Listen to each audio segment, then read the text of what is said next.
이제 이방 모든 사람들에게 복음을 전하는 자가 되었다. 이렇게 바울은 자기 자신을 증거합니다. 바울은 하나님께서 아나니아라고 하는 사람을 나에게 보내서 나에게 이렇게 말씀하셨는데 내가 보고 들은 것에 증인이 되리라 이렇게 말씀하셨고, 나는 그 하나님의 말씀에 따라서 하나님의 부르심에 따라서 이 말씀의 증인이 되고 있다 이렇게 이야기합니다. 예수님께서 승천하시면서 제자들에게 그렇게 말씀하시죠. 너희는 내 증인이 되라 이렇게 말씀하셔요. 그리스도인이 된다고 하는 것은 증인이 되는 삶을 살아가는 것입니다. 그러면 증인이라고 하는 사람은 어떤 사람들이냐 하면 자기가 보고 듣고 경험한 것을 그대로 이야기하는 사람이 증인이죠. 거짓 증언을 하는 것은 자기가 알지 못하는 것을 마치 있는 것처럼 이야기하는 것이 거짓 증언이에요. 우리는 주님의 신실한 증인으로서 하나님의 말씀을 전하는 사람들이 되어야 되는데, 오늘 바울이 아나니아가 바울에게 한 이야기처럼 보고 들은 것에 증인이 되리라. 우리 스스로에게도 우리가 그렇게 이야기할 수 있어야 돼요. 우리가 성경을 통해서 깨달은 거, 또 신앙생활을 하면서 경험되어진 거, 그리고 우리가 하나님이 우리의 눈을 열어서 보게 하시는 거, 이런 것들을 경험하고 그것의 증인이 되는 삶을 살아가야 될 줄 믿습니다. 오늘 바울의 신앙 간증이라고도 이야기할 수 있는데, 바울은 자기 자신에 대해서 간증을 하고 변호를 하는데 이렇게 이야기를 해요. 첫 번째는 너희처럼 하나님께 열심이 있었다. 제가 가로치고 잘못된 열심이라고 표현을 했는데, 바울은 유대인 청중들에게 자기를 돌로 치려고 하는 사람들에게 자기의 정체성에 관해서 이야기를 해요. 그러면서 바울은 히브리 말로 그 히브리 유대인들에게 말을 합니다. 이제 이 시대에 사용되어졌던 언어는 유대인들은 히브리어를 썼고 또 로마 제국이 지배하던 시대이기 때문에 헬라어가 공용어로 사용되어졌고 또 라틴어도 사용이 되어졌죠. 그 중에서 바울은 히브리어와 헬라어에 능통한 사람이었고, 유대인들에게 말을 전할 때 히브리 말로 그렇게 이제 선포하기 시작하는데, 1절과 2절을 보면 부형들아, 내가 지금 여러분 앞에서 변명하는 말을 들으라. 그들이 그가 히브리 말로 말함을 듣고 더욱 조용한지라. 이에 이르되, 변명하는 말을 들으라라고 하는 것은 내가 나를 변호하겠다 그런 뜻이에요. 내가 나를 변호할 테니까 내 이야기를 좀 들어봐라. 그러면서 히브리어로 이야기하니까 사람들이 조용해졌다. 바울이 무슨 말을 할까 관심을 갖기 시작하는 거죠. 이때까지는 바울에게 기회를 주지 않았어요. 바울이 에베소 사람 드로비모를 이제 만났고, 그 드로비모가 성전에 있음으로 해서 유대인들이 돌을 들어서 바울을 죽이려고 했는데 거기에 대해서 바울이 해명할 수 있는 시간을 주지 않았잖아요. 또 지금 이제 막 사람들이 군중 심리에 흥분되어 있는 상태인데 바울이 히브리 말로 내가 말을 하겠다, 내가 나를 위해서 변호하겠다라고 이야기하니까 사람들이 바울의 말을 듣기 위해서 조용히 했다. 이제 바울은 자기 자신을 변호하면서 가장 먼저 출생 성분에 관한 이야기를 해요. 바울은 이렇게 얘기합니다. 나는 유대인으로서 길리기아 다소에서 났다. 3절을 보면 나는 유대인으로 길리기아 다소에서 났고 이 성에서 자라 가말리엘의 문화에서 우리 조상들의 율법에 엄한 교훈을 받았고 오늘 너희 모든 사람처럼 하나님께 대하여 열심히 있는 자라. 바울이 자기를 이야기하면서 나는 어디 출신이고 어디에서 자랐고 누구에게 교육을 받았다, 이걸 이제 이야기를 하는데 가장 먼저 이야기한 것은 나는 정통 유대인이다, 이 이야기를 하는 거예요. 이제 바울이 왜 이 이야기를 하느냐 하면 유대인들이 생각할 때 바울이 이방 나라의 복음을 전할 때 이방인들에게 복음을 전하면서 유대인을 무시하는 것처럼 여겼어요. 그래서 아마도 이 사람이 정통 유대인이 아니지 않을까라는 의심을 했기 때문에 바울은 이렇게 이야기하는 거예요. 난 정통 유대인이야. 그러면서 뭐라고 얘기하냐 하면 나는 물론 이 가나안 땅, 팔레스틴 땅에서 태어나지는 않았지만 길리기아 다소라고 하는 곳에서 태어난 정통 유대인이다, 이렇게 이야기를 합니다. 이 길리기아 다소는 이스탄불 남동쪽으로 약 600km 되는 지점, 그러니까 지금으로 얘기하면 터키 이제 그 지역이에요. 거기에서 바울이 태어났다. 바울이 살았을 당시에는 항구 도시인데 지금은 지중해에서 약 15km 내륙에 위치한 도시로 변화됐다고 합니다. 다소는 터키의 남동쪽 해안에 있는 이제 그런 도시인데, 바울은 나는 비록 팔레스틴에서 태어나진 않았지만 길리기아라고 하는 지역의 다소, 이제 길리기아 뭐 지금으로 얘기하면 주 뭐 이런 형태겠죠. 주의 다소시에서 태어났다. 그런데 바울은 이걸 굉장히 강조해요. 왜 그런가 하면 이 길리기아 다소라고 하는 도시는 굉장히 큰 도시였고 철학이 발달된 도시였습니다. 특별히 이 길리기아 다소에서는 스토아 철학, 우리 학교 다닐 때 스토아 철학이라는 말을 많이 듣죠. 스토아 철학이 굉장히 발달한 도시였다고 알려져 있어요. 그리고 철학과 학문의 도시였고, 바울이 굉장히 논리적으로 이제 그 서신들을 써나가죠. 로마서라든지 바울이 쓴 13개의 서신들은 굉장히 논리적이고 신학적으로 가장 많은 영향을 끼치는 사람이 바울인데, 바울이 그렇게 이 논리적으로 학문적으로 이 서신을 쓸 수 있었던 것은 그가 다소라고 하는 철학과 학문이 발달된 도시에서 자랐기 때문이다. 태어나고 자랐기 때문이다. 이렇게 볼 수 있고, 바울은 그 점을 어필하는 거예요. 나는 길리기아 다소에서 태어난 정통 유대인이다. 그리고 나서 또 뭐라고 얘기하느냐 하면 가말리엘 문화에서 엄한 교육을 받았다. 3절을 다시 보면 이렇게 얘기해요. 길리기아 다소에서 났는데 어디서 자랐냐? 이 성에서 자라 가말리엘의 문화에서. 이 성은 어디를 얘기하냐면 예루살렘을 얘기하는 거예요. 지금 바울이 예루살렘에 있죠. 그러니까 내가 태어나기는 다소에서 태어났어. 그런데 어느 정도 성장하고 또 그 교육을 받는 과정에서 이 예루살렘에 와서 가말리엘이라고 하는 선생님에게 공부를 했는데 그분을 통해서 나는 율법의 엄한 교육을 받았다. 우리 가말리엘은 사도행전에서 이름을 여러 번 들어봤죠. 가말리엘이라고 하는 사람은 당시 유명한 교법사, 율법을 가르치는 교사로서 알려져 있는데, 이분은 유대인들로부터 우리의 랍비라는 칭호를 받는, 랍비 중에 랍비라는 칭호를 받는 사람인데, 그 시대에 우리의 랍비라고 불렸던 이름이 랍반이라고, 히브리어로 랍반이라고 하는데, 이 랍반이라고 불려지는 7분 중에 한 사람이었다고 알려져 있어요. 이 히브리 문헌에 보면 이 가말리엘의 할아버지에 관한 이야기가 나오는데 힐렐이라고 하는 분이 계셔요. 그러니까 히브리인들의 책에 보면 힐렐이라고 하는 유명한 율법사가 있고, 히브리어로 기록되어진 많은 문헌들 속에 이 힐렐의 이야기가 있고, 심지어는 우리가 잘 알고 있는 탈무드에도 힐렐의 이야기가 기록되어져 있다고 해요. 이분은 유대 민족 모두에게 존경받는 이제 랍비 중에 한 분이었는데, 그분의 손자가 가말리엘이에요. 그러니까 힐렐에게 영향을 받았어요. 자기 할아버지의 영향을 받은 분이고, 가말리엘도 역시 힐렐만큼 유명한 사람으로서 이분을 부를 때 뭐라고 불렀느냐 하면 율법의 영광이라고 불리워졌다고 합니다. 많은 사람에게 존경을 받았고, 이제 그 사도행전에서는 이 사람을 뭐라고 소개하느냐 하면 바리새파이자 유명한 율법학자이자 사내들인 공회원이라고 소개를 했습니다. 이 기록에 의하면 헤롯 대왕의 종교 문제 전문 조언자였다고 그래요. 헤롯이 유대인들의 어떤 종교 문제가 생기게 되면 이 가말리엘에게 조언을 부탁을 했고, 가말리엘이 가서 조언자 역할을 해줬다고 합니다. 사람들은 그를 랍반이라고 불렀고, 그가 죽었을 때 율법의 영광은 갖고 그 정결과 성결도 죽었도다, 이렇게 평가를 했다고 그래요. 그러니까 바울은 그 시대의 히브리 유대인들이 다 알고 있는 가말리엘을 이야기하는 거예요. 나는 이분의 제자로서 이분에게 율법을 배웠다.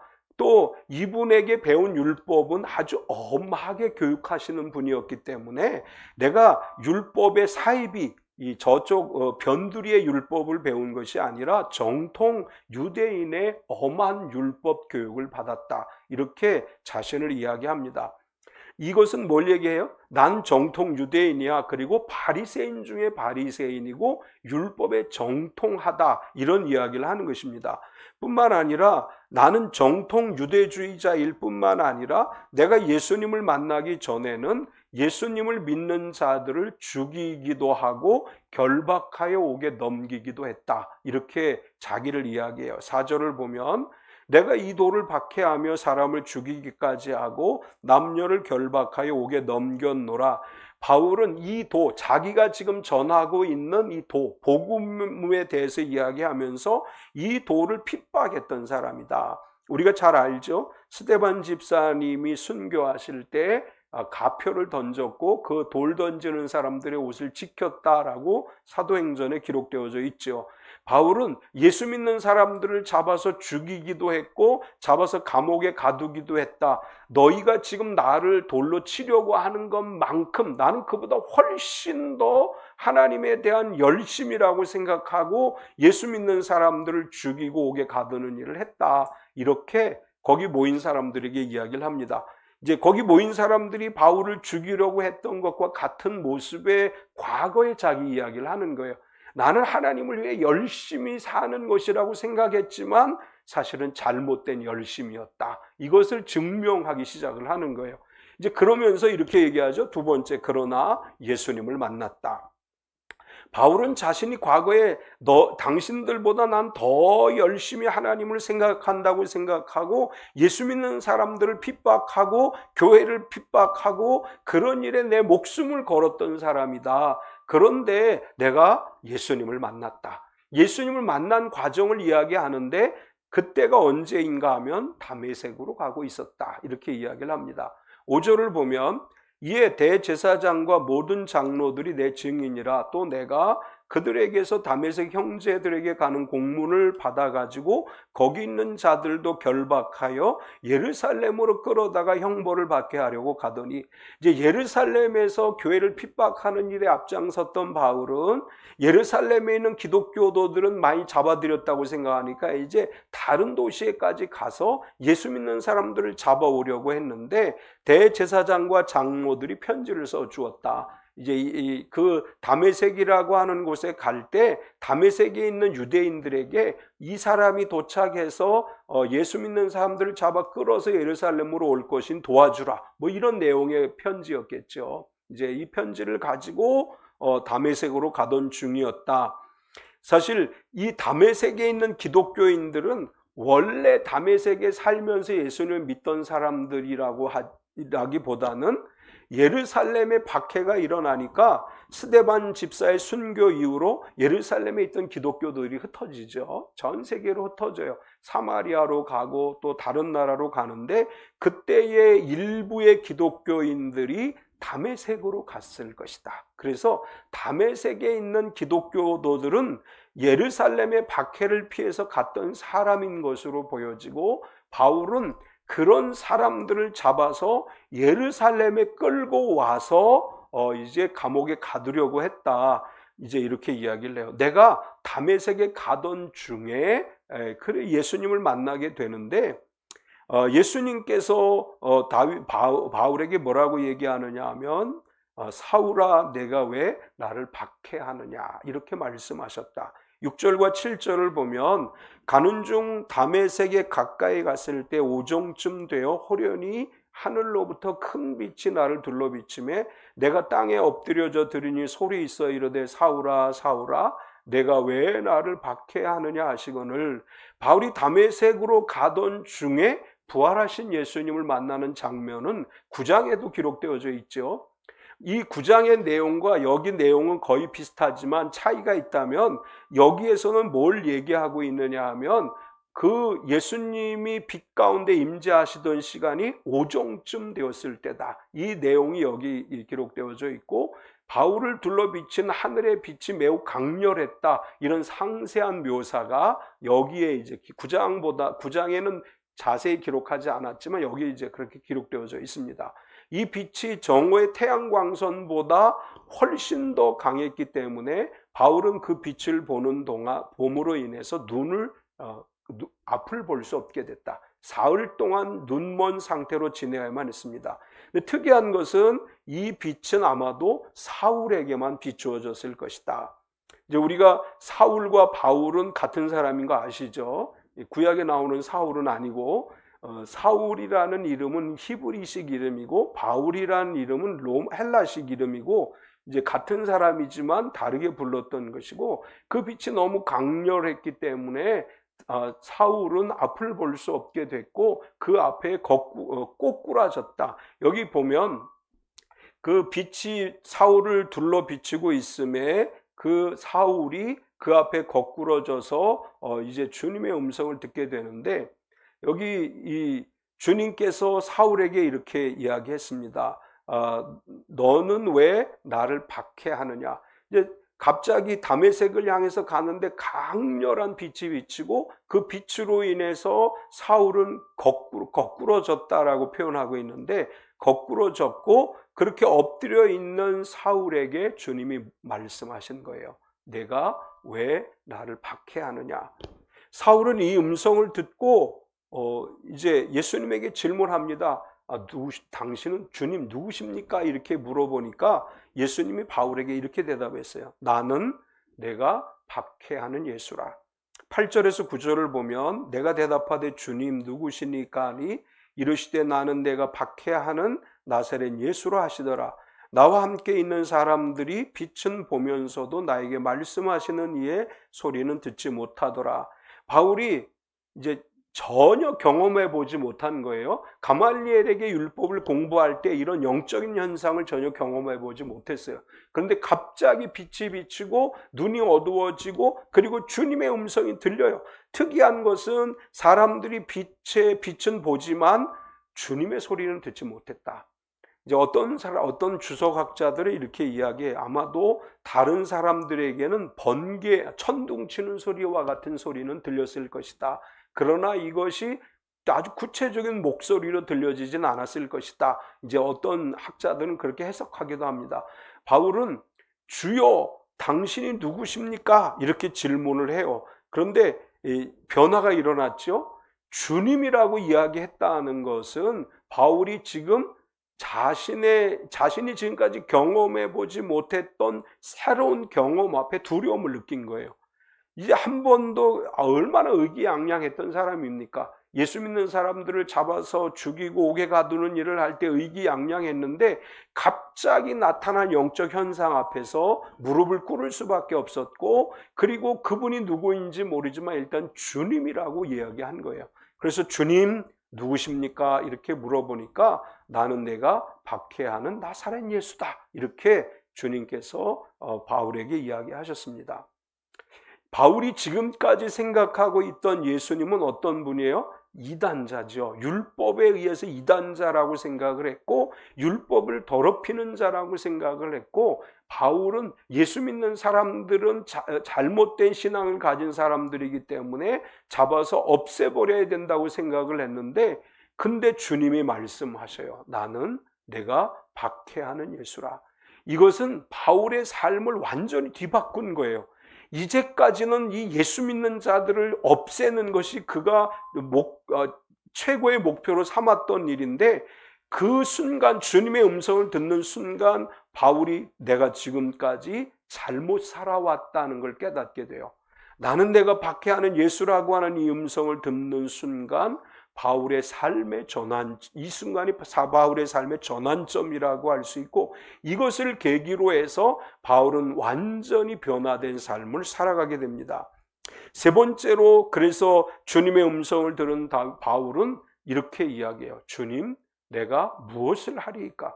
바울이 이 순간에 자신이 무너져 내리는 것을 경험하고 나서 나는 지금까지 내가 옳다고 생각한 일에 최선을 다해 살아왔는데 내가 뭔가 잘못되었다는 걸 깨달았어요.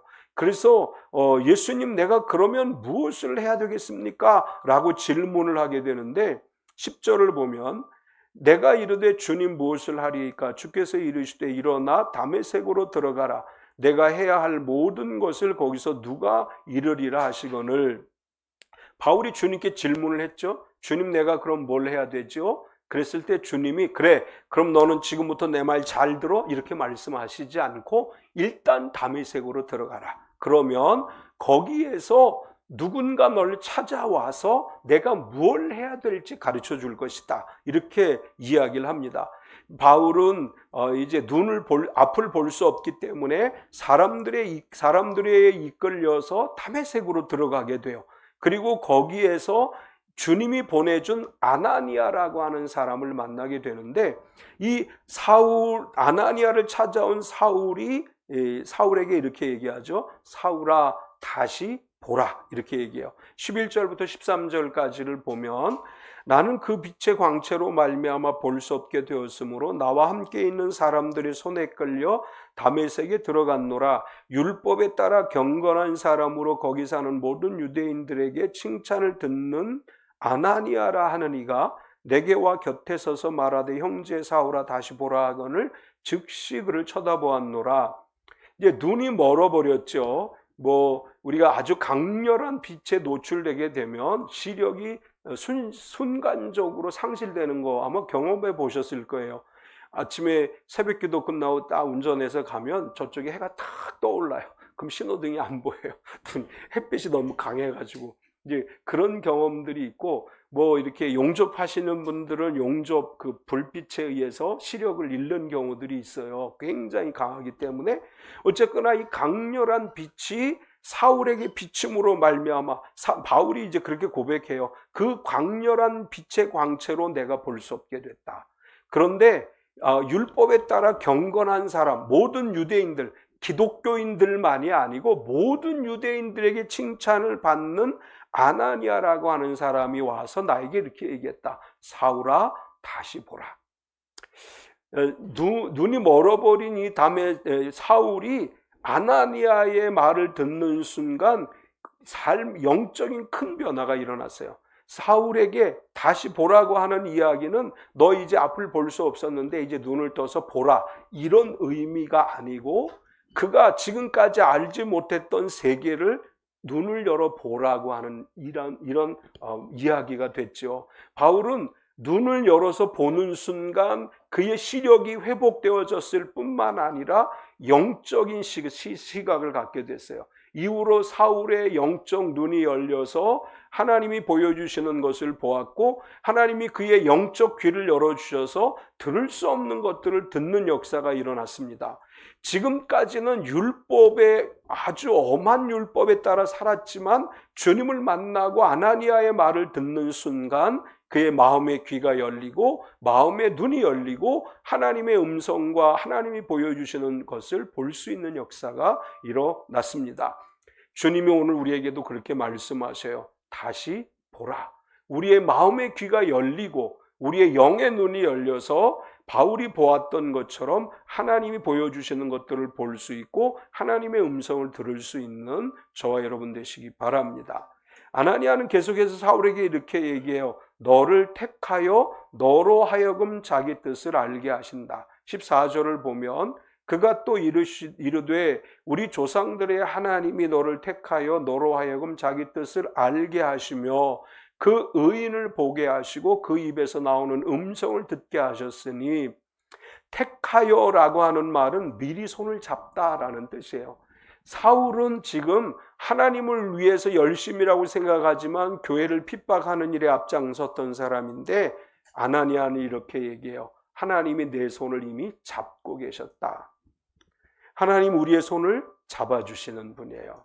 오늘 제가 시편 73편 이야기 아까도 얘기했는데 오늘 새벽에 시편 73편의 말씀을 나눌 때 그런 고백을 해요. 오른손을 잡아주시고 하나님이 우리의 손을 잡아주시고 우리와 함께 하시는 분이에요. 사울에게 이렇게 얘기해요. 하나님은 미리 너의 손을 잡아주셨다. 그래서 지금 너를 여기에서 새롭게 변화시키는 것이다. 삶의 현장 속에서 주님이 손잡아 주시는 것을 느끼고 경험하며 살아가는 삶이 되시기 바랍니다. 바울이 택함을 받았어요. 손을 하나님이 미리 잡아주셨어요. 무엇을 위해서? 세 가지를 행하시는데, 첫째는 하나님의 뜻을 알게 하셨다. 아나니아가 그렇게 얘기했죠. 하나님의 뜻을 알게 하셨다. 하나님께서 사울을 부르셔서 그를 새롭게 사용하시기 위해서 하나님의 뜻을 올바로 알게 하시고 하나님을 위한 삶을 살게 하셨어요. 우리가 신앙생활을 하면서 주관적 생각으로, 주관적 믿음으로 신앙생활하는 것이 아니고 하나님이 주시는 하나님의 뜻을 알고 하나님의 말씀을 깨달아 알아서 하나님이 원하는 대로 살아가는 삶이 돼야 되고, 둘째는 의인이라고 표현했어요. 의인을 보게 하시고, 근데 의인은 누구를 얘기하느냐? 부활하신 예수님을 얘기하는 것이죠. 너는 이제 부활하신 예수님을 보게 될 것이다. 그분께서 너와 함께 하실 것이다. 나중에 사람들이 바울의 사도직에 관해서 의문을 제기해요.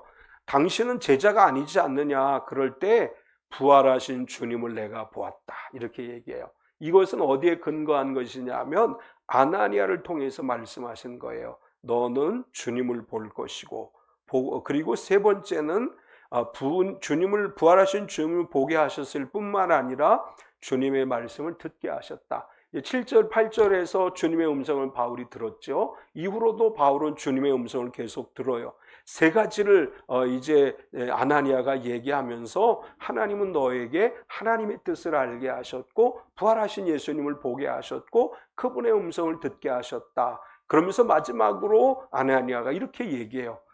내가 보고 들은 것의 증인이 되리라. 15절을 보면 내가 그를 위하여 모든 사람 앞에서 내가 보고 들은 것의 증인이 되리라.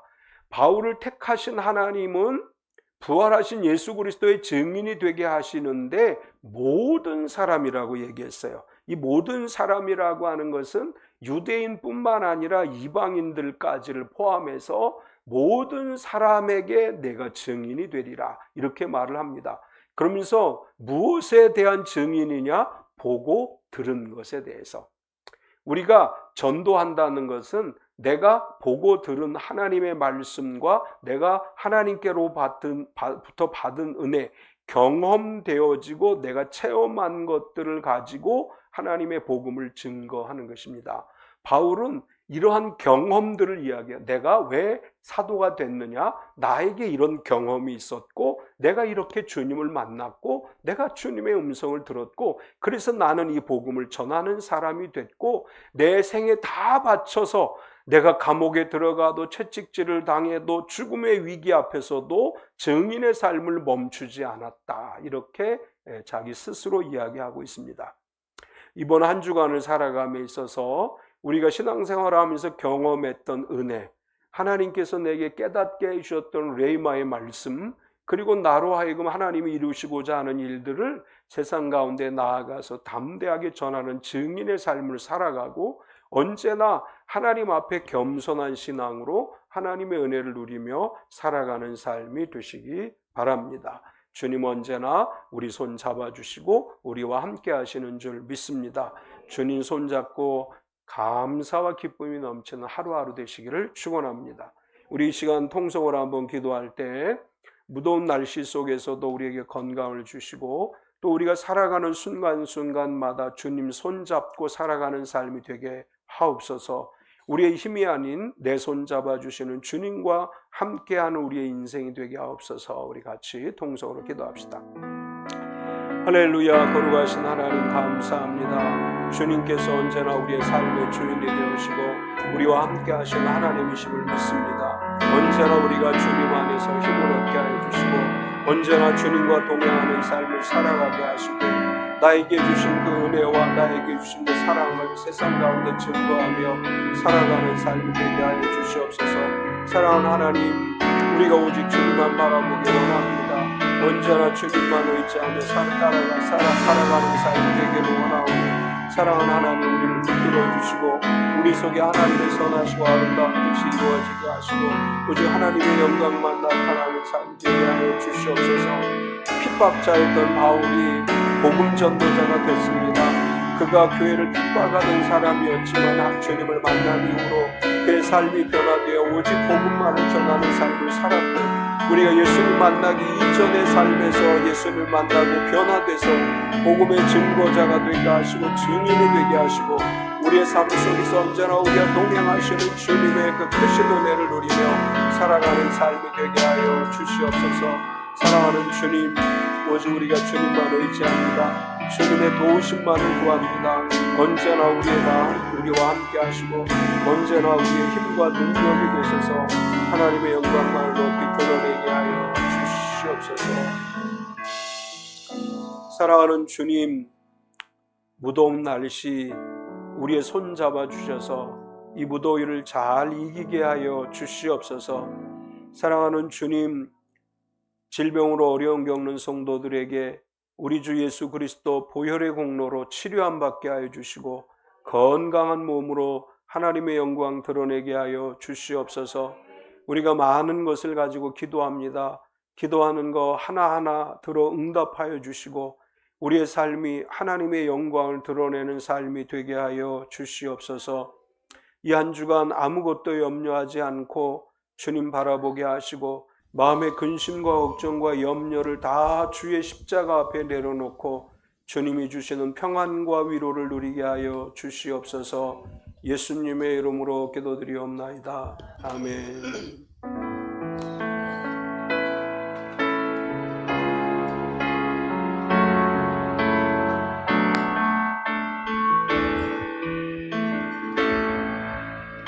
내 맘의 힘이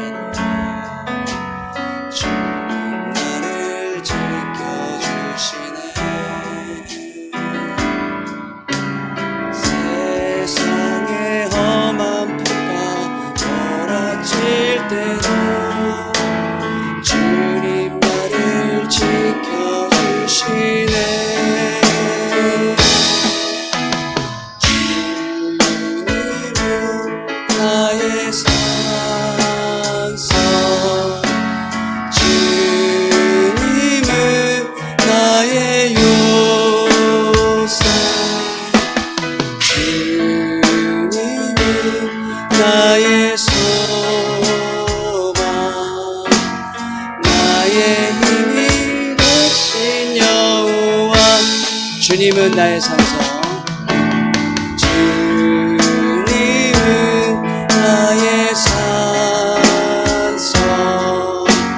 주님은 나의 요새, 주님은 나의 소망, 나의 힘이 되신 여호와.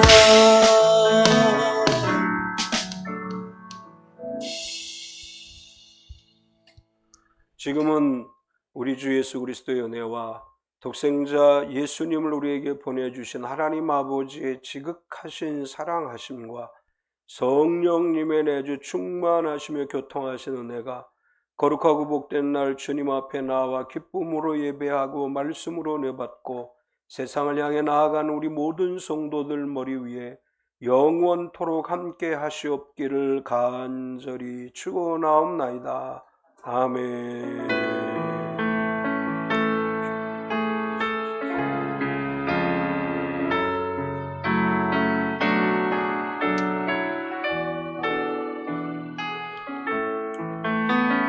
우리 하나님께 영광의 박수 올리겠습니다.